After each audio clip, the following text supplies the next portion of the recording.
Abra sua Bíblia em Apocalipse, capítulo 16. Apocalipse, capítulo 16. Nós estamos numa série de pregações chamada Revelações de Cristo para a sua Igreja. Chamamos assim porque logo no início do livro de Apocalipse nós temos João, o apóstolo, recebendo uma revelação de Cristo, que era direcionado a ele, apóstolo, e também às igrejas do primeiro século, e consequentemente para nós, até os dias de hoje. Então o livro de Apocalipse não é um livro de terror, não é um livro de causar medo em pessoas. Quando você entende quem é Jesus, você vai se beneficiar da mensagem de esperança a respeito dos planos do Senhor no futuro. Então, lembre-se disso. E vamos para capítulo 16, tendo em mente o seguinte título: As 7 taças da ira de Deus. Diz assim o texto: Ouvi uma voz forte, é João que está falando, né?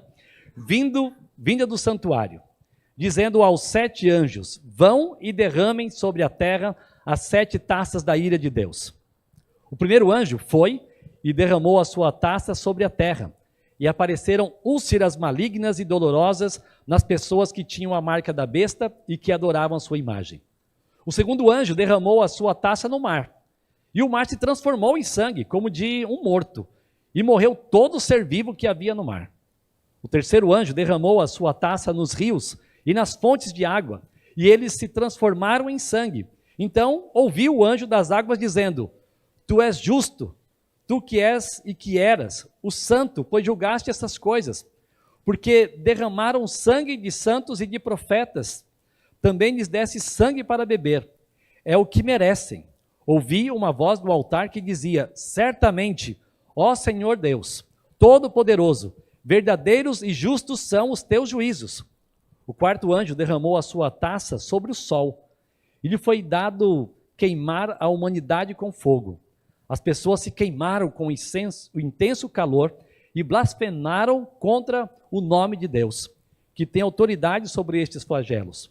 Porém, não se arrependeram para darem glórias a Deus. O quinto anjo derramou a sua taça sobre o trono da besta.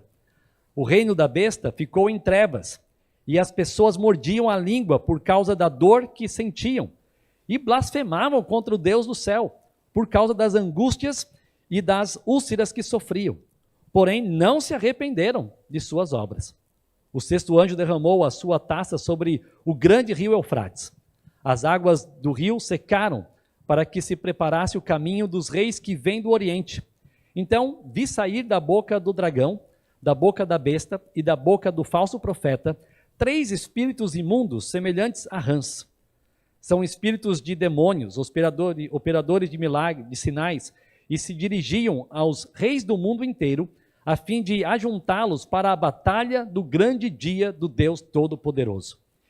Eis que venho o ladrão, bem-aventurado aquele que vigia e guarda suas vestes, para que não ande nu e não veja a sua vergonha. Então, ajuntaram os reis no lugar que em hebraico se chama Armagedon. Então, o sétimo anjo derramou a sua taça pelo ar, e uma voz forte saiu do santuário do lado do trono, dizendo: Está feito. E sobrevieram relâmpagos, vozes e trovões, e ocorreu um grande terremoto, como nunca houve igual, desde que há gente sobre a terra. Tal foi o terremoto forte e grande. E a grande cidade se dividiu em 3 partes, e caíram as cidades das nações. E Deus se lembrou da grande Babilônia, para dar-lhe o cálice do vinho do furor da sua ira. Todas as ilhas fugiram, e os montes não foram achados. Também desabou do céu sobre as pessoas uma grande chuva de granizo, com pedras que pesavam mais de 30 quilos. E por causa do flagelo da chuva de pedras, as pessoas blasfemaram contra Deus, porque esse flagelo do granizo era terrível. Vamos orar. Nosso Deus, te damos graças pela oportunidade de nós termos a tua palavra aqui diante de nós. Nós podemos ler, estudar, meditar, tirar lições. Oremos, ó Deus, para que o Senhor nos ajude a fazer as devidas aplicações para nossas vidas, tirarmos boas lições para nossas vidas e nós também nos ajude a estarmos crescendo na compreensão dos teus planos, da tua soberania, da sua justiça, da sua misericórdia, da sua ira também. Ó Deus, nos ajude a estarmos sempre dispostos a adorar o Senhor, por quem o Senhor é, e também por aquilo que o Senhor está fazendo e ainda fará. No nome de Jesus oramos. Amém. Você já ouviu falar que o Deus do Antigo Testamento é diferente do Deus do Novo Testamento? Eu tinha um professor na faculdade que ele falou isso para mim. Fernando, olha, o Deus do Antigo Testamento é diferente do Novo Testamento. Ah, sim, me dá um exemplo. Não, é que é diferente. Me dá um exemplo. Enfim, depois de eu perguntar 3 vezes para ele, ele não me deu exemplo nenhum, né? Porque essa é uma das frases mais comuns que as pessoas dizem, falam, ouvem, espalham, mas, na verdade, nós temos um único Deus, que no Antigo Testamento ele foi também justo e demonstrou ira, como também graça e misericórdia. No Novo Testamento, da mesma forma. O único Deus que também no Novo Testamento expressou graça, misericórdia e também, no devido tempo, justiça e ira. Por exemplo, vou ler aqui uma passagem de 2 Crônicas, capítulo 33. Talvez você vai se lembrar daquela história. O rei Manassés, rei de Judá, ele era um rei mau. E aí o Senhor falou para Manassés e o seu povo, o povo de Judá, mas eles não deram ouvido, não deram atenção. 2 Crônicas 33, versículos 10 em diante. Mas estou comentando o texto. Aí, então, o Senhor trouxe diante de Manassés, ou para Manassés, uma punição. Trouxe o rei da Assíria para punir Judá e o rei. Mas o rei Manassés ficou angustiado. E ele então suplicou a Deus, suplicou ao Senhor, ele se humilhou diante de Deus, e assim ele orou ao Senhor, e o Senhor se tornou favorável a Manassés. E assim, Deus ouviu aquela súplica e expressou misericórdia por esse rei mau, mas que estava suplicando a sua graça. Um Deus gracioso, um Deus misericordioso. E a história dos juízes? Com certeza, se você cresceu em escola bíblica dominical, você sabe que a história dos juízes é uma história cíclica. O povo vai, desobedece a Deus, é punido, mas eles clamam ao Senhor e vem o quê? Libertação, vem a graça de Deus, mesmo que voltassem a fazer a mesma coisa anos depois. Um Deus gracioso, mas que também estava punindo, mas que estava pronto para derramar sua graça quando havia arrependimento. Deus sempre foi justo e cheio de graça e misericórdia. Sempre foi. Veja o que diz Hebreus capítulo 10, agora pensando em um texto do Novo Testamento que às vezes as pessoas esquecem que ele está lá. Hebreus 10, versículo 30 e 31 diz assim: pois conhecemos aquele que disse, a mim pertence a vingança, eu retribuirei, e outra vez, o Senhor julgará o seu povo. Horrível coisa é cair nas mãos do Deus vivo. Horrível coisa é cair nas mãos do Deus vivo. O mesmo Deus do Antigo Testamento é o Deus do Novo Testamento. Justo, santo, misericordioso e gracioso. E o livro de Apocalipse nos apresenta este Deus misericordioso, santo, justo, como nós cantamos, mesmo quando ele fala da sua ira. Então não se assuste ao ler a respeito das 7 taças da ira de Deus, achando então que agora Deus mudou. Ele não é mais um Deus gracioso e misericordioso e que a sua aplicação de juízo é exagerada. Não é isso. As 7 taças da ira de Deus são o ponto culminante do plano de Deus para a batalha do grande dia, como o texto aqui chama. Aquela batalha dos fins dos tempos. Ou seja, Deus está nos revelando pelo livro de Apocalipse um plano.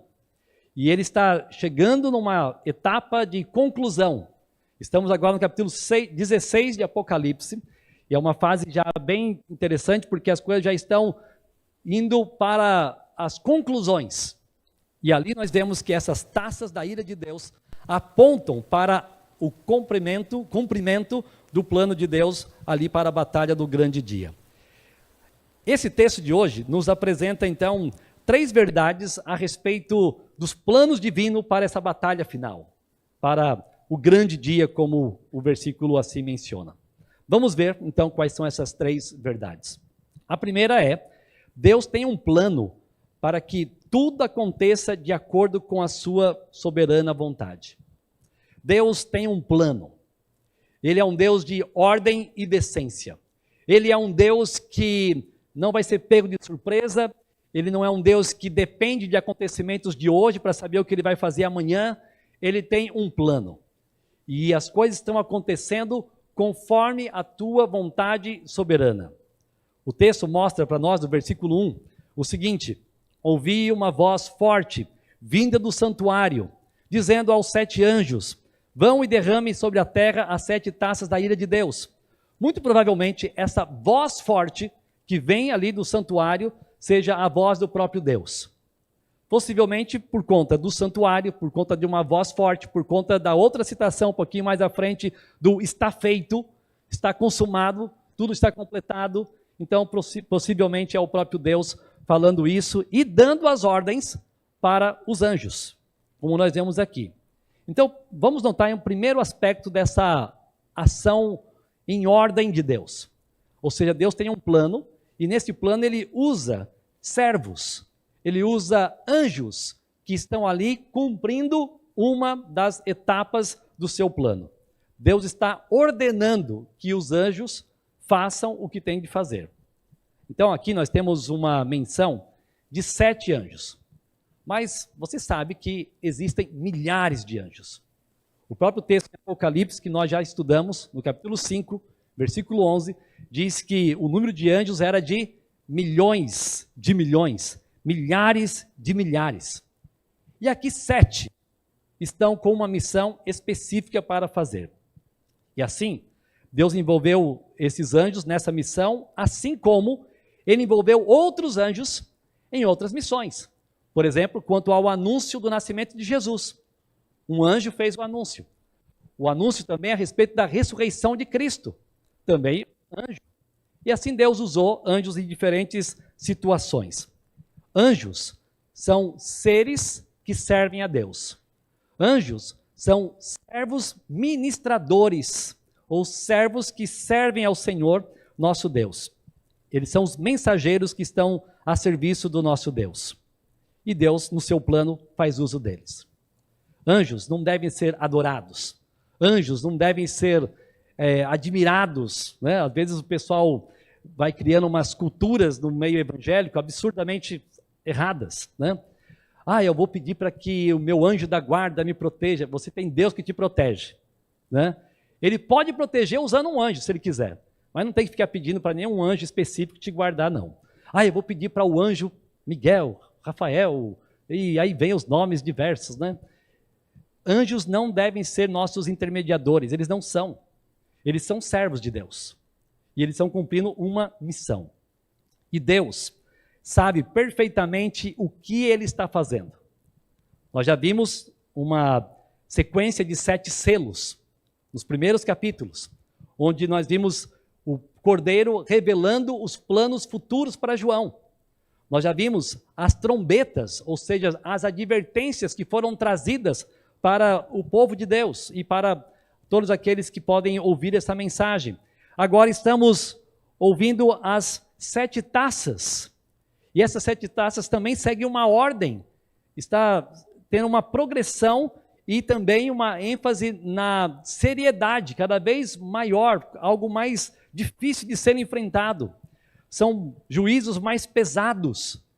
E as 7 taças trazem justamente os juízos como nunca aconteceram antes.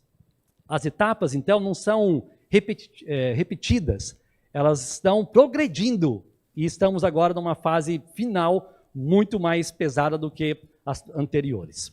Mas ainda assim, Deus revela a sua misericórdia. Por quê? Ele poderia fazer com que tudo acontecesse de uma única vez. Ele poderia julgar o mundo de uma única vez. Ele poderia destruir tudo de uma vez.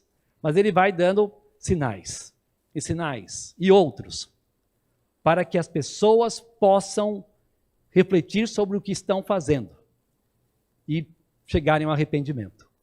Deus é misericordioso. Ele está fazendo com que as coisas aconteçam e, inclusive, por meio do livro de Apocalipse, já permitindo que pessoas leiam o livro, que pessoas ouçam a mensagem do livro e que já reflitam sobre o que está para acontecer. Deus está avisando antes o que vai acontecer. Ele fez isso com Adão e Eva, quando ele disse para Adão: você não pode comer do fruto do meio do jardim, da árvore do meio do jardim, mas você pode comer de tudo. Quando comer desse fruto, certamente morrerás. A misericórdia é demonstrada por meio do aviso, por meio da advertência. E assim Deus está se revelando também nos últimos tempos. Isso vai crescendo e vai chegar num ponto culminante. Veja o versículo 17 com a expressão: está feito. Tudo se consumando. E também, conforme o versículo 18, vão acontecer coisas como nunca aconteceram antes, sem igual. Mesmo que os selos já trouxeram coisas assim surpreendentes, as trombetas também, mas ainda vão ser coisas mais pesadas de juízo. Coisas como nunca aconteceram antes. Entenda que nós estamos falando sobre o futuro. Aquilo que Deus ainda fará. E Ele está dizendo: vou fazer isso. Essas coisas vão acontecer. Só que os homens às vezes não dão atenção. Às vezes pensam que, mas esse Deus é um Deus de amor. Deus não tem como ser amor se Ele mandar pessoas para o inferno. Ele não tem como ser um Deus de amor se Ele ficar aplicando justiça.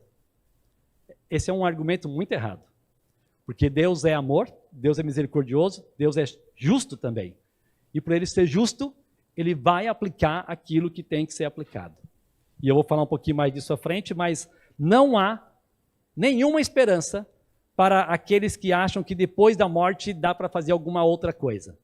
Como diz Hebreus 9, 27, assim como aos homens está ordenado morrerem uma só vez, vindo depois disso o juízo.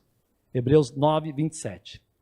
Suas escolhas hoje vão determinar o que você fará, ou onde você estará, ou o que você vai receber depois da sua morte. Não depois da morte ficar tentando mudar as coisas.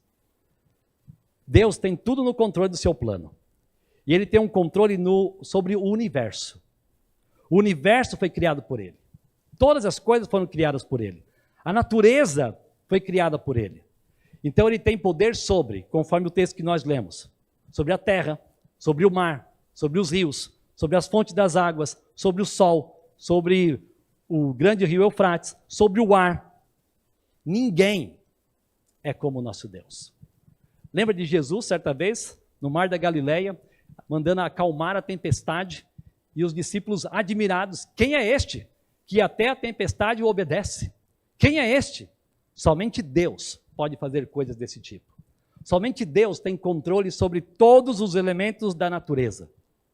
Só que é interessante, né? Porque ao invés de pessoas reconhecerem que Deus é aquele que tem controle sobre todos os elementos da natureza, às vezes inventam algumas coisas interessantes, curiosas, entre aspas. Por exemplo, a tal da mãe natureza. Já ouviu dela? A mãe natureza está cobrando. Não. A mãe natureza, ela não está contente com o que os homens estão fazendo.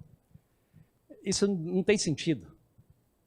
A natureza em si não tem uma vida nela mesma para que ela tivesse condição de aplicar juízo sobre aqueles que estão atacando aquilo que pertence a ela. A natureza foi criada por Deus.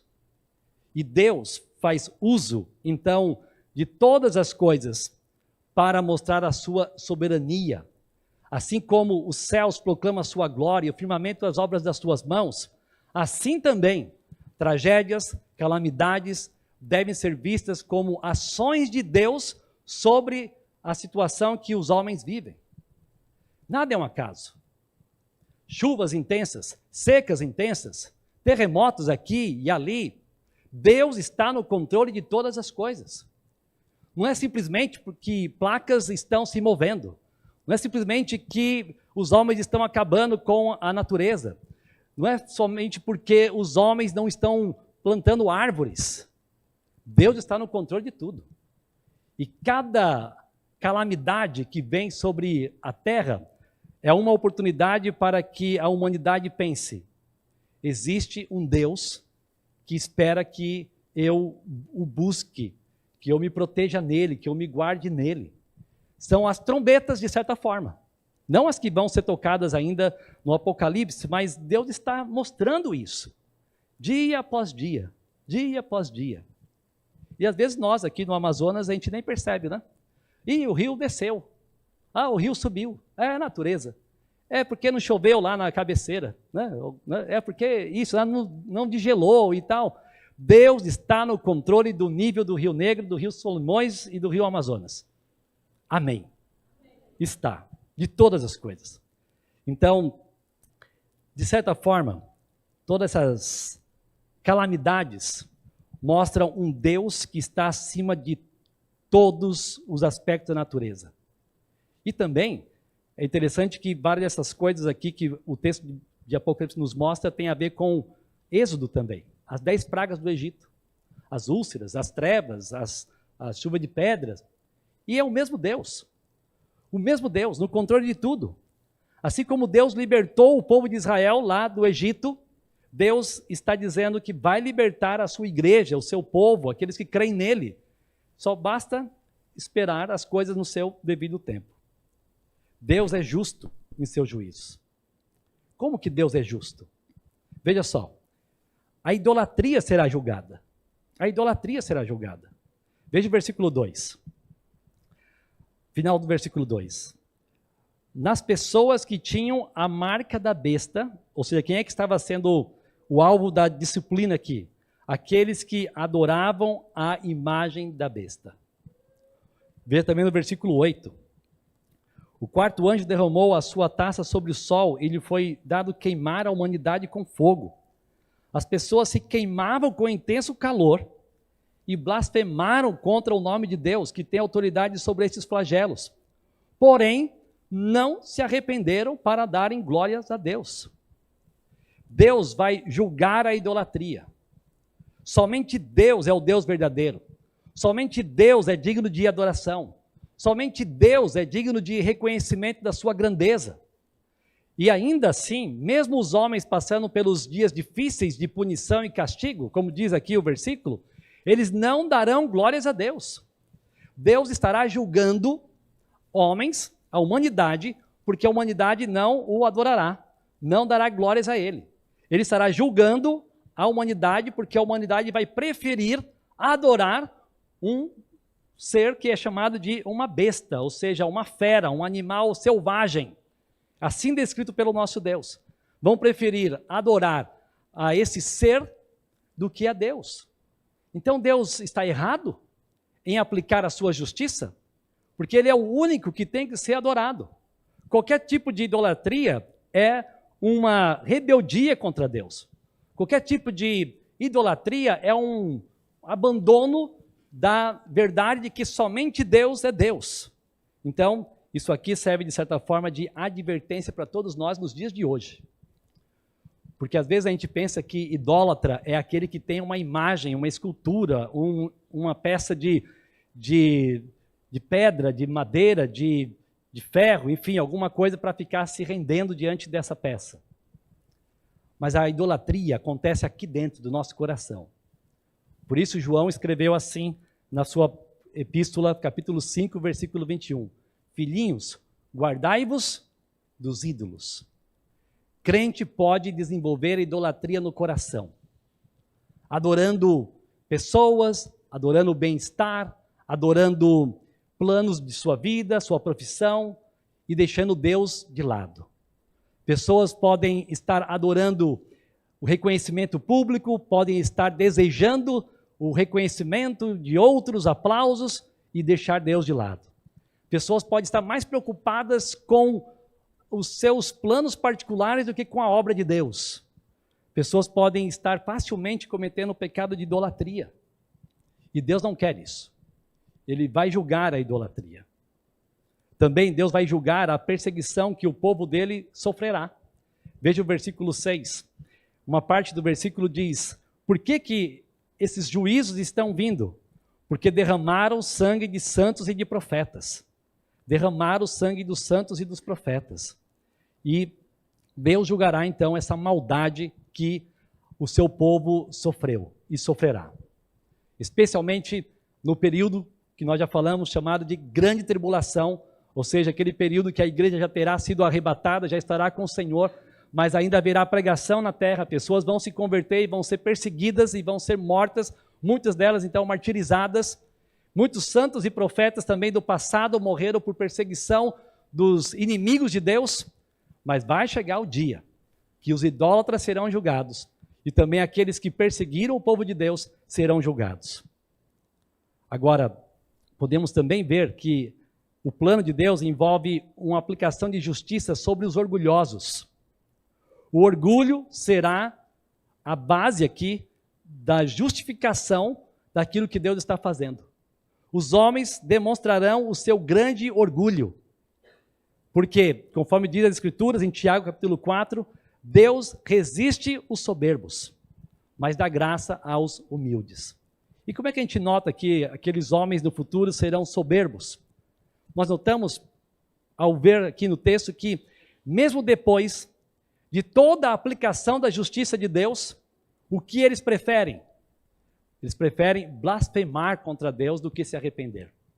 Eles preferem se rebelar contra Deus do que se render diante de Deus. Ou seja, a falta de arrependimento da humanidade é uma evidência dos justos juízos de Deus. Isso aqui nos mostra que Deus não estará exagerando.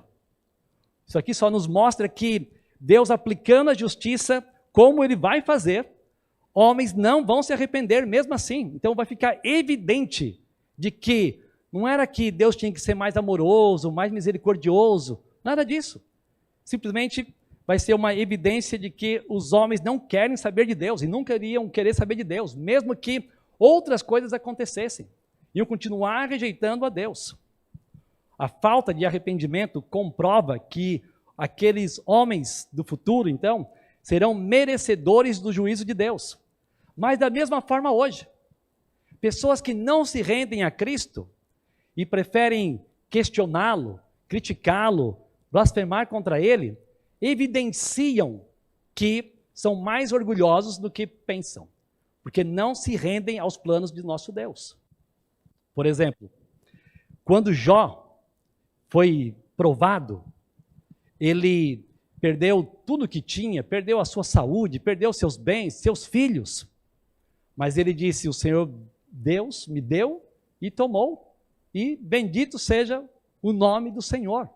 Em meio ao sofrimento, ele teve o seu coração revelado, e ele deu glórias a Deus. Bem diferente desses que estão descritos aqui no Apocalipse, que apesar de todo o sofrimento, ainda vão blasfemar contra Deus. Paulo e Silas estavam em Filipos, e foram açoitados, perseguidos, e mesmo assim, cantavam e oravam, em meio a todo o sofrimento. Por quê? Porque o sofrimento revela o coração de um verdadeiro adorador. A questão aqui é a seguinte: como é que você reage quando algo dá errado na sua vida? Como é que você lida quando as provas vêm? Você questiona Deus? Você logo já pensa que você não é merecedor de passar por tal coisa? Você talvez chegue a ponto de querer blasfemar contra Deus? Esse tipo de atitude é a atitude de pessoas orgulhosas, que não se rendem aos planos de Deus. Deus não erra. Então, se nos faltar saúde, Ele está no controle. Se nos faltar entes queridos, Ele continua no controle. Se nos faltar alguma outra coisa, Ele continua no controle e totalmente digno de honra e glória. Mas quem não entende isso, quem não se quebranta diante de Deus, acha que Deus tem que fazer as coisas do jeito dele, orgulhoso. Deus resiste ao orgulhoso. E esse texto nos mostra como pessoas também no futuro vão resistir a Deus. E uma coisa que a gente tem que lembrar é, no sistema de Deus, no sistema, vamos dizer, no sistema judiciário de Deus, o castigo será castigado, ou melhor, o castigo é adequado ao crime. Não é desproporcional. Nós vivemos numa sociedade que tem julgamentos desproporcionais.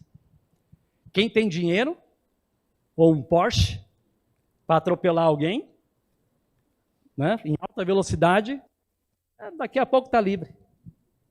Mas, se o cidadão roubar uma margarina no supermercado, sem ter dinheiro para se defender, vai ficar preso muito tempo.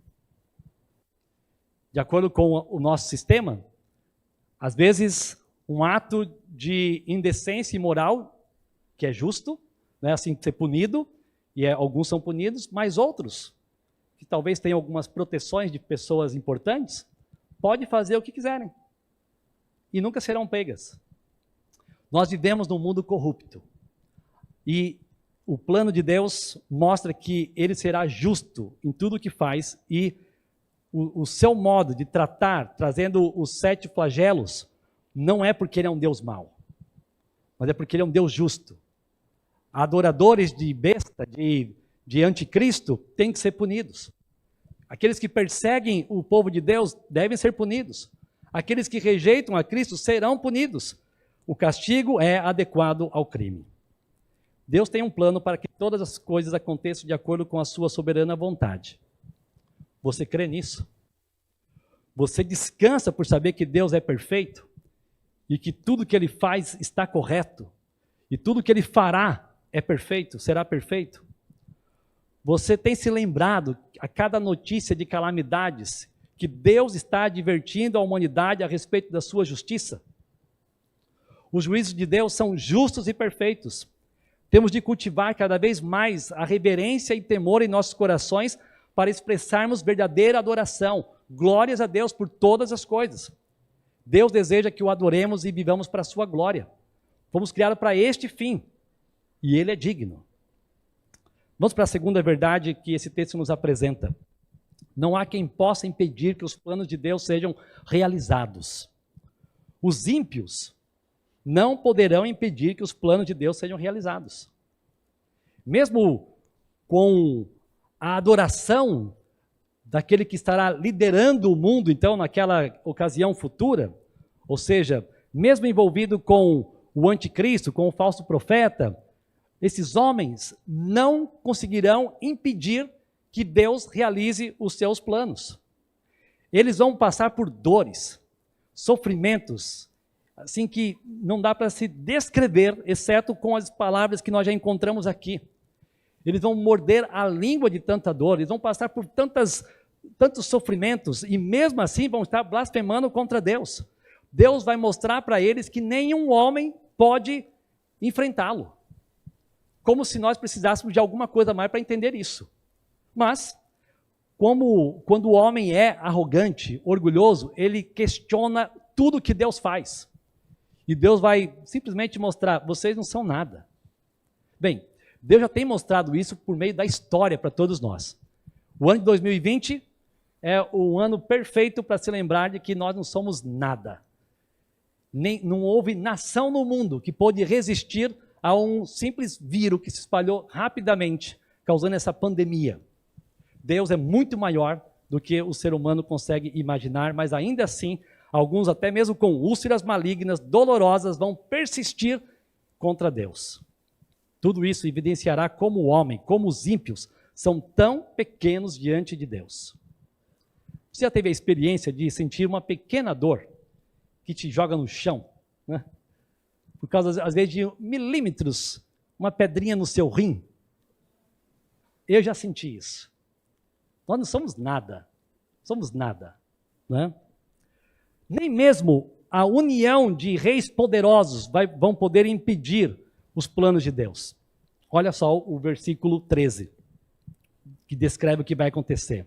Nós temos aqui uma confederação, um ajuntamento dos ímpios, dos homens poderosos, que vão tentar impedir que os planos de Deus sejam realizados. Eles vão se juntar numa espécie de trilogia maligna, que nós já falamos sobre isso, tendo ali então o Satanás, o dragão, tendo a besta e o falso profeta, que vão falar por meio de espíritos imundos, demônios, operadores de sinais, eles vão ser enganados, e aí vai se formar uma confederação para querer enfrentar quem? Deus, como se pudesse, mas eles vão fazer isso. Veja que o texto diz assim: então vi sair da boca do dragão, da boca da besta, da boca do falso profeta. Então note o seguinte: pessoas são iludidas por meio de discursos, pessoas são iludidas e enganadas por meio de pregações, pessoas são enganadas por meio de falas de seres do mal. E esses 3 espíritos imundos, semelhantes a rãs, ou seja, algo repugnante, são os espíritos que vão capacitar essa trilogia para convencer pessoas, os reis do mundo inteiro, a fim de ajuntá-los para a batalha do grande dia do Deus Todo-Poderoso. Nós somos poderosos, nós vamos nos unir, nós vamos lutar contra Deus, o Todo-Poderoso, Criador do universo. Mas nós somos homens, nós vamos conseguir. O maligno tenta realizar coisas absurdas. E pessoas são iludidas ao desprezarem os planos de Deus. Nós não podemos, como povo do Senhor, dar ouvidos a pregações sutilosas que enganam. Nós não estamos numa luta, numa batalha contra carne e sangue no mundo que nós vivemos. Nós estamos vendo leis do Senado, leis do nosso Congresso, posições de liderança do nosso governo e de outros lugares do mundo acontecendo isso e aquilo. Nós não estamos numa luta contra carne e sangue. Nós temos que nos lembrar que o mal domina o nosso sistema, o nosso mundo. Então, temos que orar mais, precisamos ter vida íntegra, pura, mostrar como é que se vive o evangelho a partir de nossas casas, para impactar a nossa sociedade, mas não esquecermos que todas as ideias que surgem pelo mundo afora, especialmente leis anticristãs, leis antifamília, elas não surgem do nada. Há uma ação maligna neste mundo, e vai ficar pior no fim dos tempos. Mas quem é que vai se juntar contra Deus, o Todo-Poderoso? Diz o seguinte, Salmo capítulo 2. Salmo 2, versículos 4 e 5. Nós já lemos em uma das mensagens anteriores, mas é muito apropriado repetir aqui. Aquele que habita nos céus dá risada. O Senhor zomba deles. Na sua ira, a seu tempo, lhes falará, e no seu furor os deixará apavorados. Deus dá risada daqueles que tentam se levantar contra ele.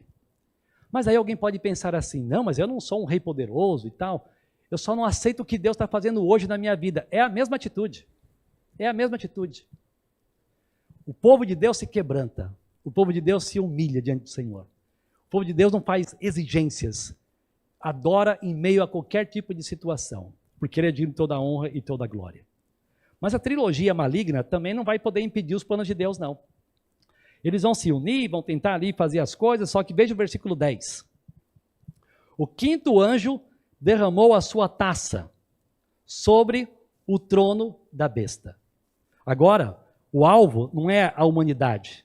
O alvo agora é a liderança deste governo hostil, rebelde, maligno.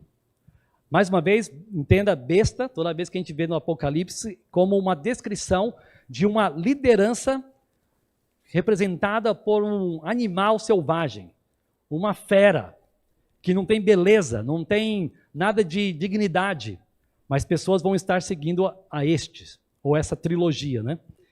O reino da besta vai ser afetado, haverá trevas sobre eles, vão morder a língua de tanta dor, mas ainda vão fazer o quê? Blasfemar contra o Deus dos céus. E não vão se arrepender. Ainda, veja o versículo 12. O 6º anjo derramou a sua taça sobre o grande rio Eufrates. E esse rio é um rio que está sempre aparecendo em algumas passagens bíblicas, possivelmente um rio importantíssimo ali para aquela região, até por questão de segurança e tudo, mas esse rio vai secar. E o que vai acontecer? As águas desse rio vão secar para que se preparasse o caminho dos reis que vêm do Oriente.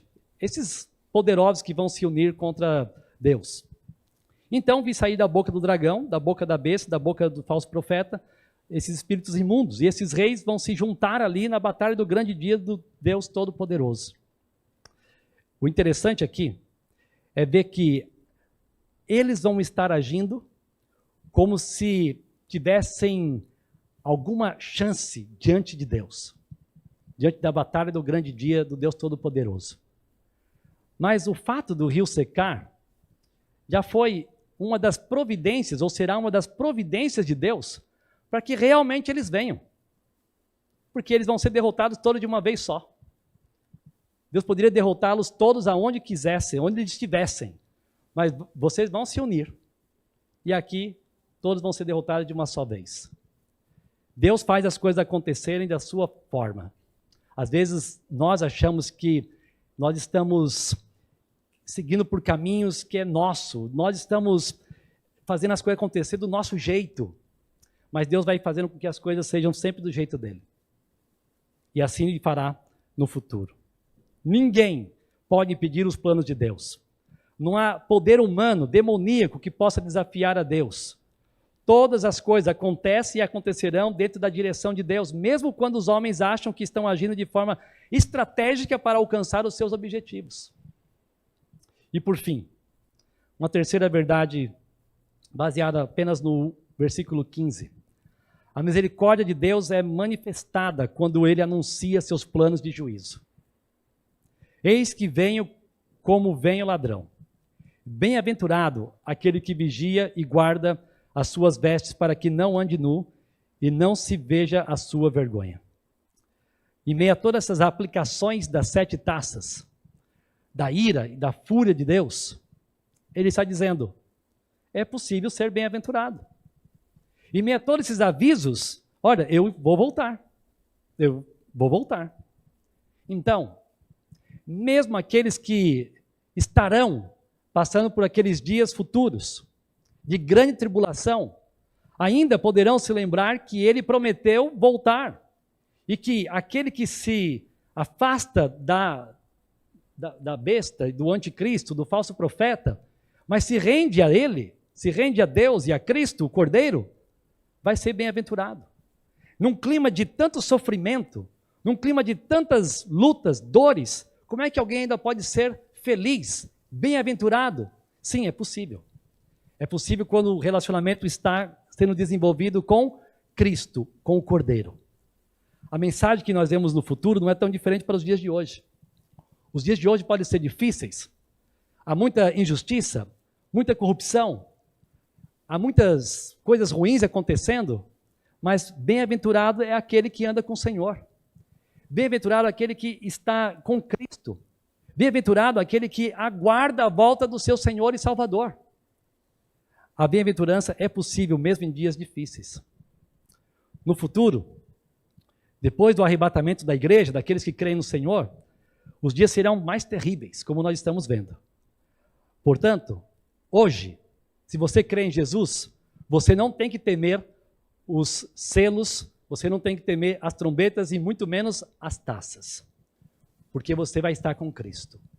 Isso é motivo de se alegrar nos planos de Deus.